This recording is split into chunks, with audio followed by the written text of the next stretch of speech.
அம்பானி நானாகிறேன். இந்த இன்ப மகாராஜ பெற்ற புது ரோஜ எலிசபெத் ராணியின் பேத்தியே.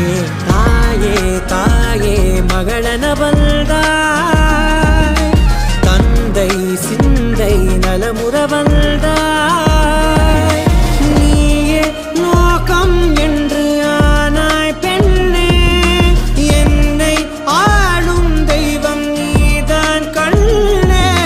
பெற்றது நானா இல்லை உன் மகனே நானம்மா.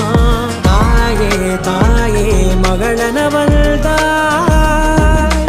தந்தை சிந்தை நலமுற வந்தாய்.